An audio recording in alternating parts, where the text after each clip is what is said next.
Shedeur Sanders says he's fine, waiting his turn on the quarterback depth chart, but boy, is he making the most of the reps that he is getting. I'll tell you what I saw from him on Tuesday at mandatory minicamp on the latest episode of the Locked On Browns podcast.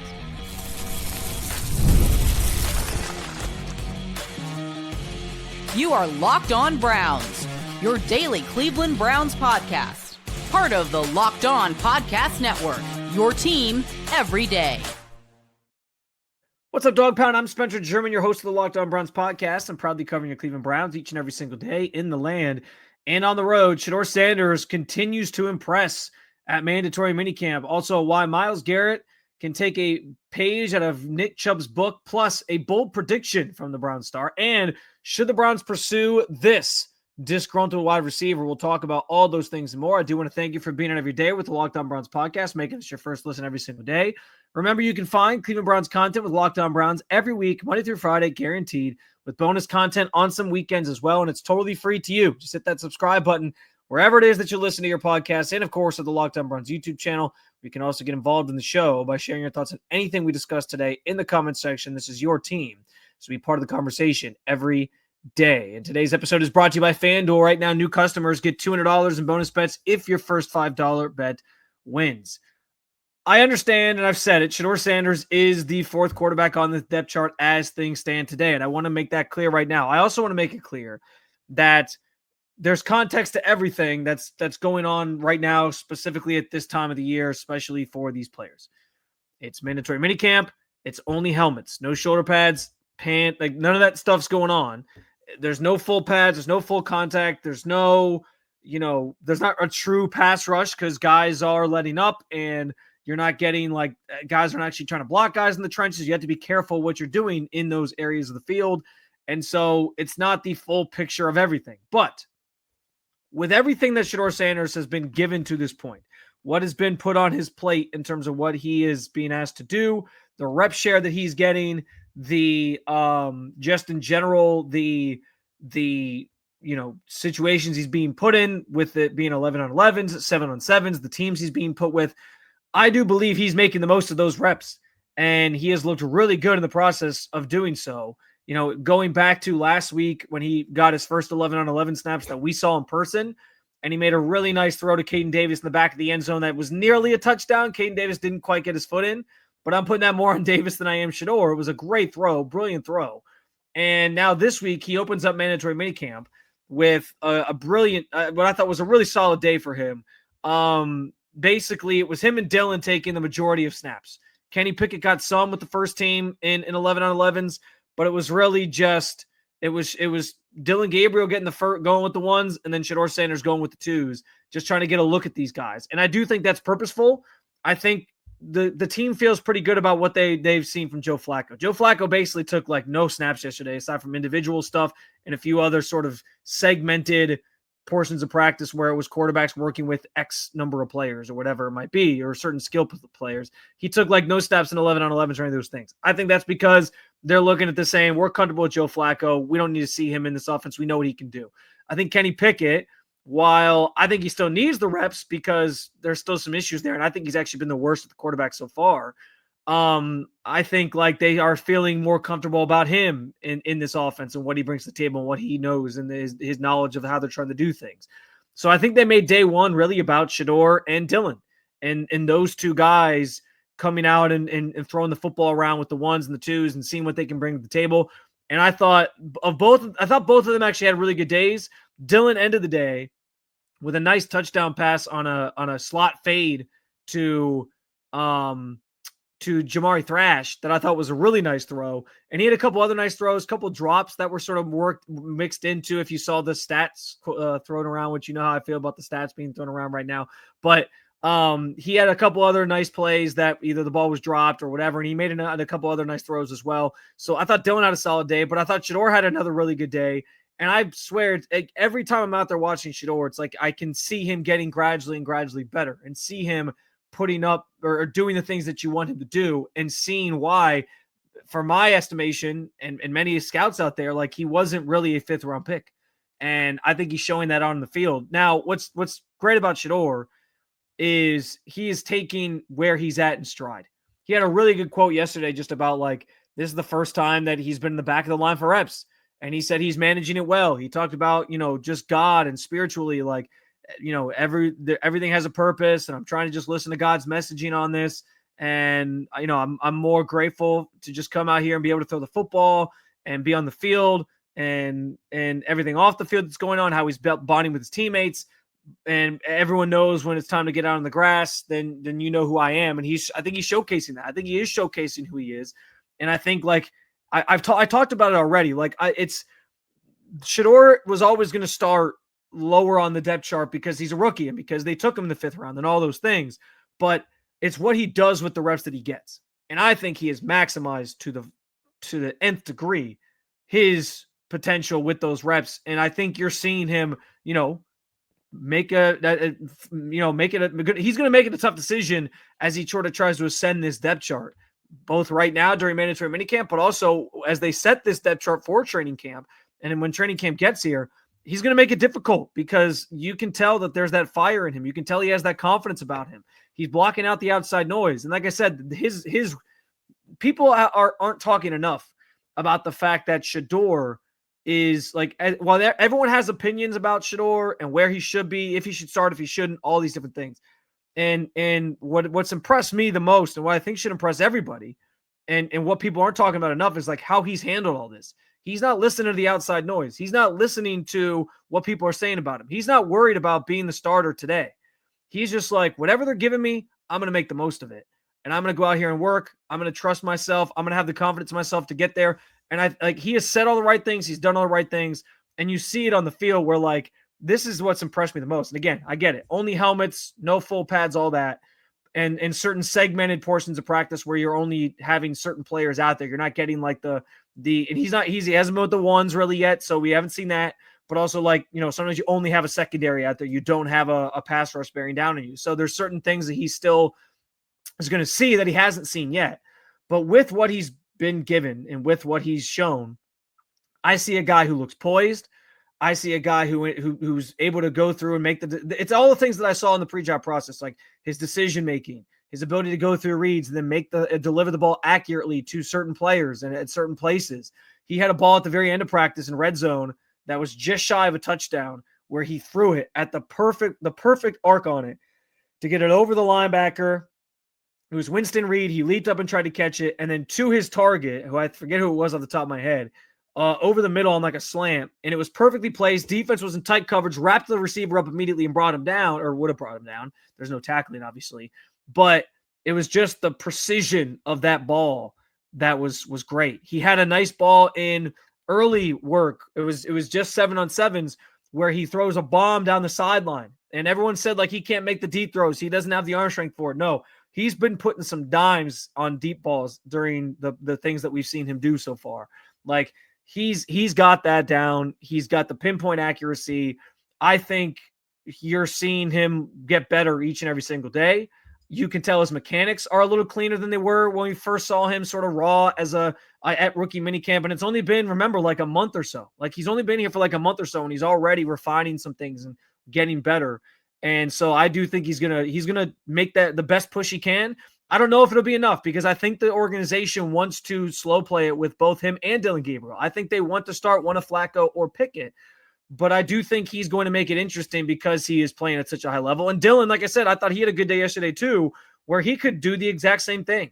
But I remain, and again, I'm not trying to read too much into things going on at minicamp where it's just helmets. You're not going against the ones. There's not full speed, all those things. But again, I'm taking it for what it is, while also understanding, like, you got to make the most of what's going on, of the situation. And he's making the most of the situation that he's in for the circumstances that the team is in right now in terms of the limitations on what it can do at practice.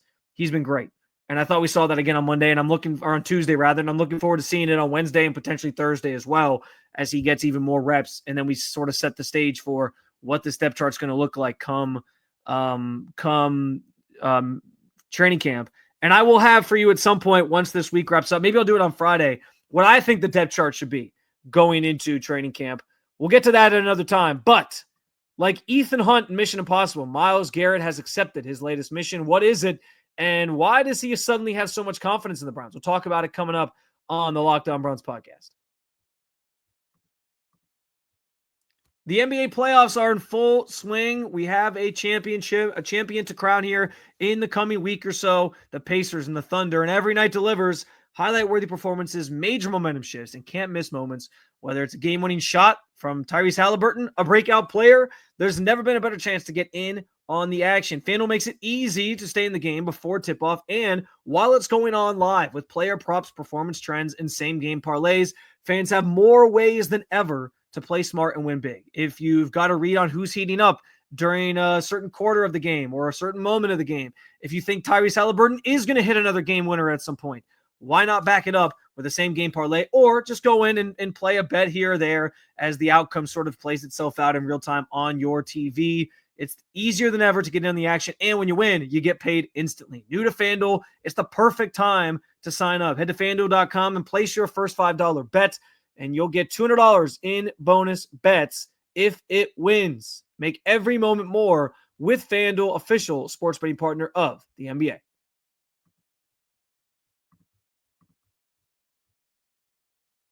All right, so we got a lot from Myles Garrett, I thought, on Tuesday as well.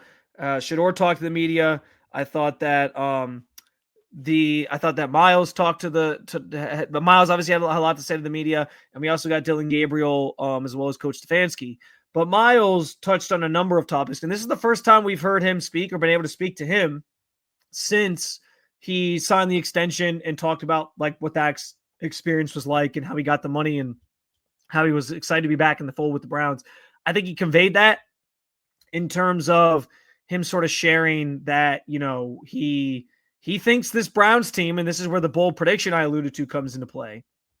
He sort of alluded to the idea that the Browns are going to be better than, you know, even he maybe said at the start of all this mess with him demanding the trade and all that, which is, I think fans and maybe yourself will have a hard time, you know, reconciling that or like grasping that.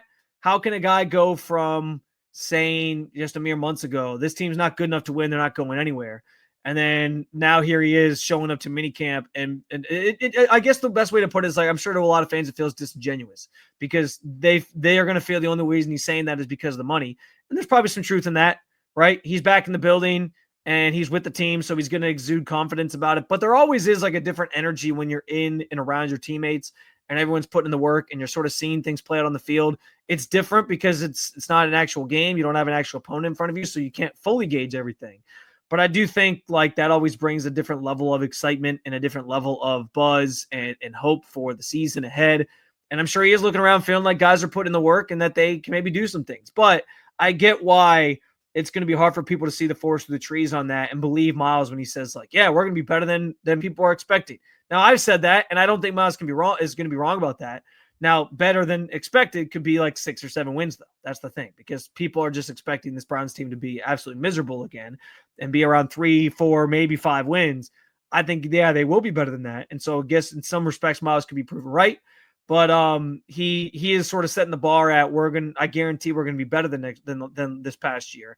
He also talked a lot about Nick Chubb.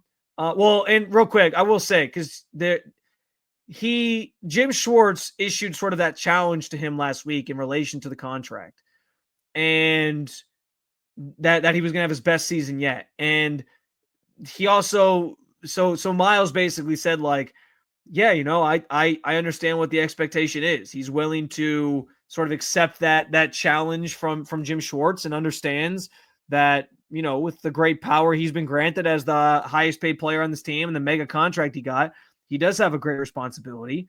Along those lines, you know, he was asked about Jimmy Haslam, and Jimmy Haslam pointed to the leadership part of that and how he should be taking on a bigger burden with that because of what they're paying him, what they paid him to do.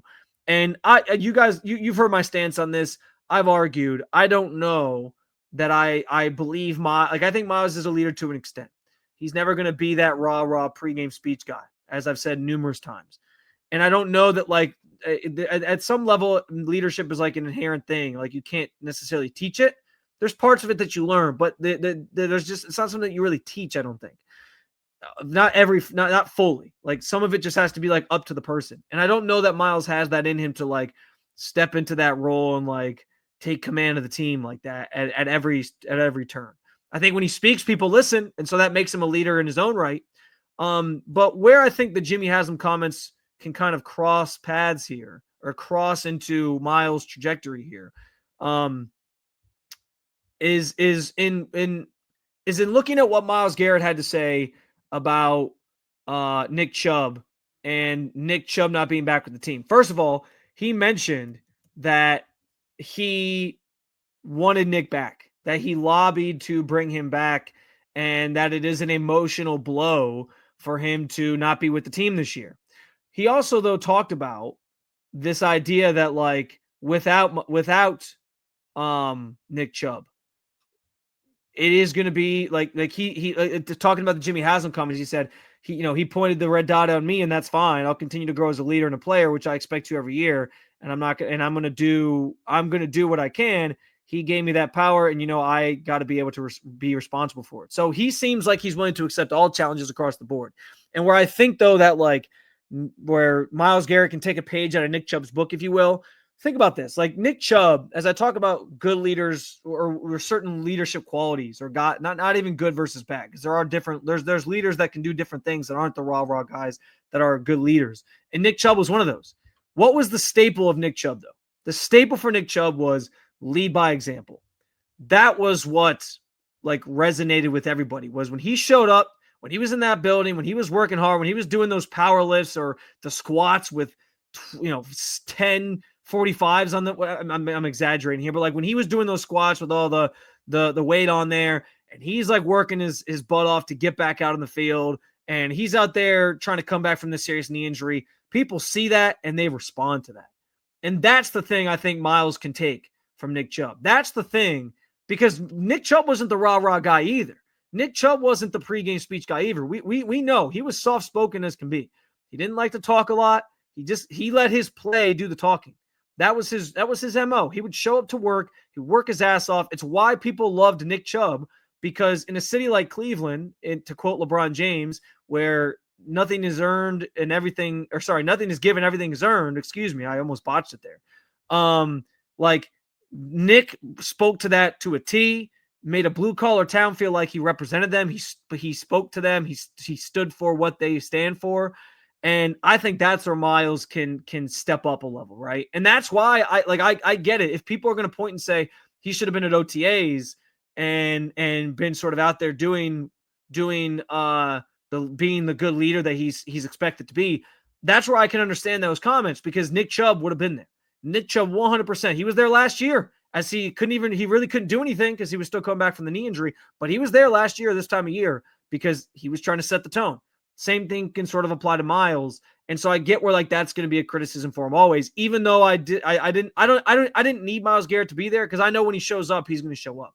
But I do get where going that extra mile in that regard would go a long way. And that's where he can be more like Nick Chubb, as he mentioned, steps into a role.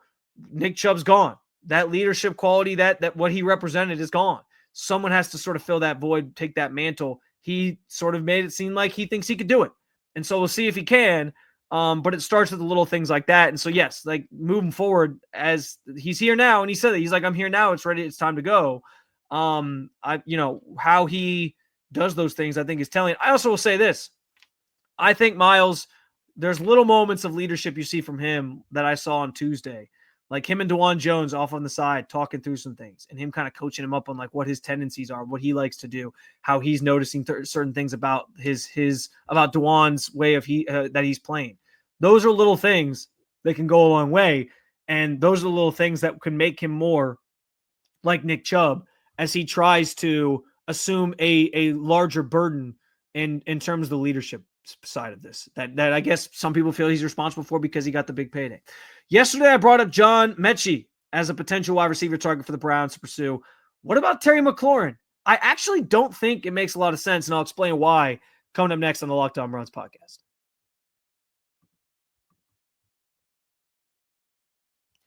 Say goodbye to sticky notes, scribbled plans on the fridge, and overlapping calendar invites. The Skylight Calendar is here to bring clarity to the chaos and help your family stay organized without the stress. This sleek digital display syncs with your existing calendars, Google app, Outlook, and more, making it simple to track appointments, practices, dinner, and reminders all in one simple place. If I had $1 for every time that I forgot something on my schedule for our family, I can retire from podcasting. It happens all the time, and it causes plenty of frustration from my wife when I look at her like she has 3 heads because, oh, shoot, I forgot we have this dinner tonight.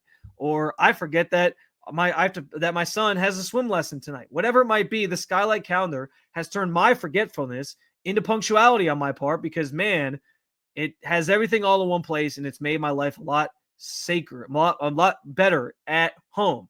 Right now, Skylight is offering our listeners $30 off their 15-inch calendar by going to skylightcal.com/NFL. Go to skylightcal.com/NFL for $30 off the 15-inch calendar. That's skylightcal.com/NFL.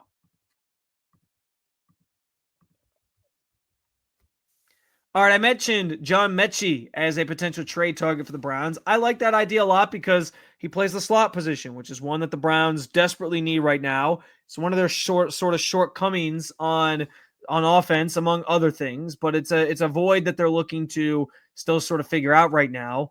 And I thought that it would be a good fit because he's done a lot of his snaps from the slot. It's a there's a low risk, high reward for somebody like John Mechie, who's still trying to find his footing in the NFL after the cancer setback to start his career. And he hasn't really lived up to being a second-round pick just yet, but maybe a fresh start somewhere else allows him to do that, especially to place in Cleveland right now where he's going to get a ton of opportunities. So I like that idea. But yesterday, there was all kinds of reporting on Terry McLaurin not being present at the Commanders' mandatory minicamp and how he's looking for a new contract and all these different things. And this is always a place where as soon as this happens, every team's fan base is like, do we want him? Can we get him? What is it going to take? And the Browns fans especially do this. And I think what's interesting with McLaurin or the situation with McLaurin specifically, is that this exact same thing happened last year with the Browns at the center of it when it came to Brandon Ayuk. As soon as Brandon Ayuk wasn't showing up to practices and he was holding out and he was looking for his big payday, we all made the links. Hey, go get him. Browns have a chance to get a wide receiver. They should do it. And then those were perpetuated by the fact that the Browns were in talks with the 49ers to potentially try to trade for him, with Amari Cooper being sort of at the center of a deal and swapping wide receivers with a pick somehow involved as well. And so, yes, I understand where like that makes it easy to connect the dots on like, well, hey, McLaurin's unhappy. Why not go get him? Why not go pay him big money to be a future player on this team? And then you have 2 outside wide receivers in Jerry Jeudy and him, or you can move Jerry to the slot potentially. That is a possibility that can kind of, be the foundation of that core for several years to come. Now, here's the thing. There's no denying that if you add Terry McLaurin, the wide receiver room gets instantly better. You can't move Cedric Tillman to the slot, though, and if they feel really highly of him, I don't know that they make a move that's going to like supplant him down the depth chart. Granted, he hasn't done a lot right now in the spring. He was off on the side practicing yet again on Tuesday, so we'll see. But that's a possibility. There's always the possibility that you could just say like, hey, get him, make your wide receiver room better. You deal with it as you go. You want talented players, so I get that. I did mention though, like the Browns really need a slot receiver. McLaurin wouldn't be that. Jerry could do it because he did some of that in Denver, and he's probably more capable of doing it than anybody else on that we've talked about to this point, or that's on the roster currently in terms of like if you had somebody who was better suited to play outside. But I think they want him outside as things stand right now. And Tillman is an outside guy through and through. He can't move to the slot. So it wouldn't necessarily, again, it wouldn't stop you from adding McLaurin, but I do think that it's at least one sort of thing to consider when you talk about who you're adding, what position they'll play, where they sort of fit into things. It might not be a perfect fit, but I do think you don't pass that up. You don't pass up like it being a perfect fit if you're going to get a talented player. Here's where the biggest holdup for me, though, is on McLaurin. And this is using last year as a reference point, the whole Amari Cooper, Brandon Ayuk situation. Trading for Brandon Ayuk would have got you a guy like in his mid-20s that you could have signed for a long period of time, and him and Jerry Jeudy both been in the mid-20s. You have 2 foundational receivers for years to come, right? Like together they form this nice wide receiver tandem that the Browns have been waiting for, looking for, right? So that's why you would have made a move like that. Think about the context around everything that transpired with Amari Cooper last year. They didn't want to give him the big contract because he was 29. He was going to be 30. They didn't want to extend him beyond that this past year. He was disgruntled about it.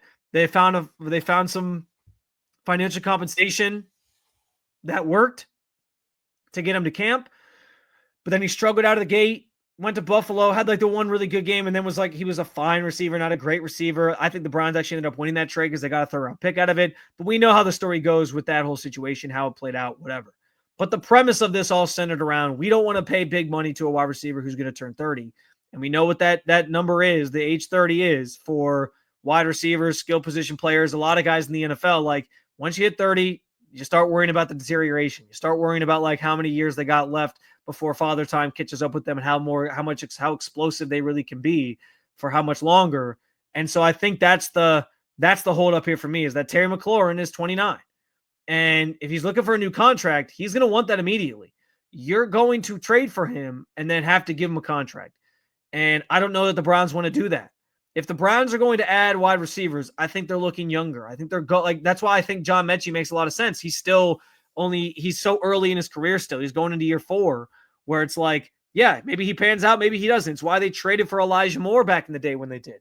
They're not going out and adding, a guy that they're going to have to pay that's going to be on the wrong side of 30 within a year. That's just not in their sort of purview. That's not in their that's not something that they've tended to do. And I think they signaled that last year with how the Amari Cooper thing went, that's not something they plan on really doing very often. So because of that, I'm inclined to believe that McLaurin probably isn't in the cards for them. Again, he would make the Browns wide receiver room better. So if you want him, I get it. I don't know though that it's in the cards for Cleveland, because history says they don't want to pay guys that are at that age range and make them part of their organization for years to come and give them a big payday. So I get it. Dream big, have fun with it. But I don't know that I believe Terry McLaurin is going to be in Cleveland.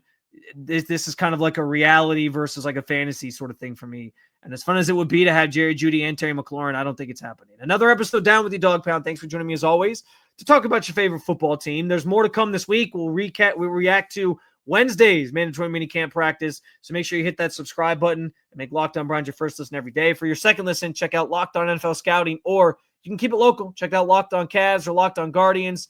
Thanks for being an everydayer at the Locked On Podcast Network. I will talk to you again tomorrow. See you, Cleveland.